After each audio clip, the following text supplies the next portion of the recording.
Now see student, in exercise 4.2 they have given find the roots of following quadratic equation by factorization method. तो when we are talking about factorization method तो इसको हम revise कर रहे हैं.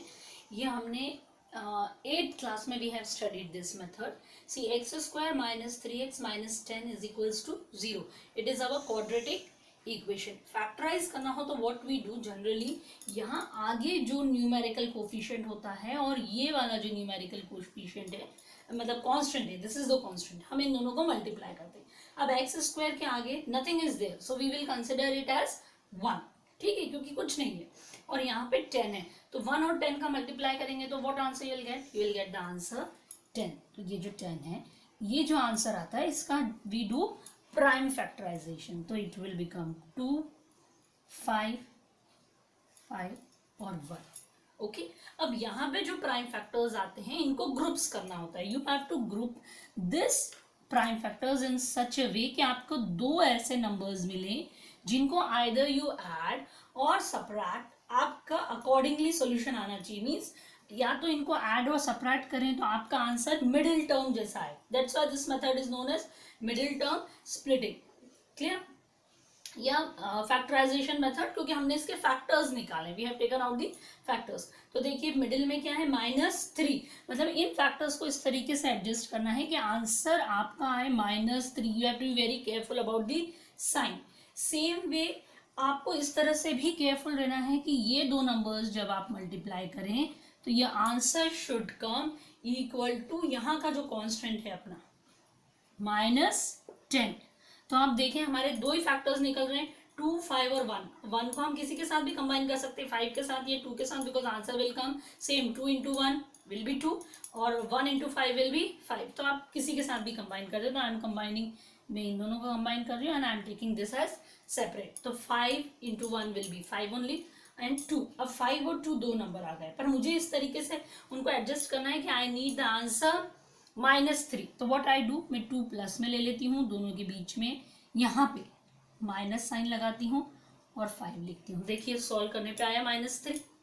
Same way मैं 2 लिखती हूँ, मैं मल्टीप्लाई करती हूँ -5 से, तो मेरा आंसर आता है 10. मतलब मेरे दो फैक्टर्स कौन से हो गए, एक 2 हो गया और एक -5 which is satisfying the condition. तो इंस्टेड ऑफ राइटिंग या -3x, ये I am highlighting it, -3x लिखने की जगह I will write -5x + 2x. मैंने यहां से लिए. क्लियर? यहाँ पे अगर किसी को और डाउट हो रहा है और ज्यादा दिक्कत आ रही है तो यहाँ प्लस साइन लगा दें, यहाँ माइनस साइन. ठीक, तो ये एक -5x हो गया + 2x हो गया. अब यहाँ पे ध्यान से फोकस कीजिए, what you can take common, you can take common x. अब यहाँ पे भी when you will solve you will get an idea. कई बच्चे क्या करेंगे, 2x को आगे लिख देंगे, -5x को पीछे लिख देंगे. तो then you have to take common. Common जब हम निकाल रहे हैं तो then we first step that we have to check कि कॉमन के बाद में जो ब्रैकेट में इधर बच रहा है x - 5, ब्रैकेट में यहाँ पे भी सेम क्वांटिटी होना चाहिए, same terms should be there.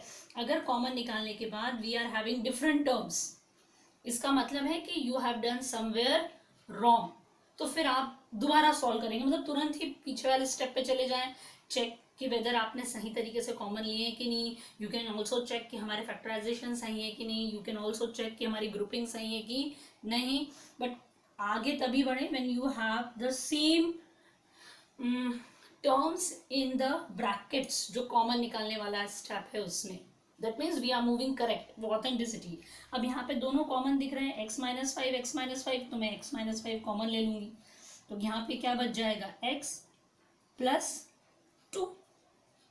Now what we will do, हम ईच टर्म को, मतलब पहले x - 5 को वी विल इक्वेट टू 0 और x + 2 we will equate to 0. क्यों? क्योंकि इन दोनों का प्रोडक्ट 0 के इक्वल है. तो either this whole quantity should be 0 और दिस होल शुड बी 0. तो same thing we have written mathematically. अब 0 के इक्वल में गई, ये माइनस है, it will go that side so it will be plus. ये प्लस में, it will go that side so it will be minus. तो आपके दो रूट्स आ गए, x = 5 - 5, -2.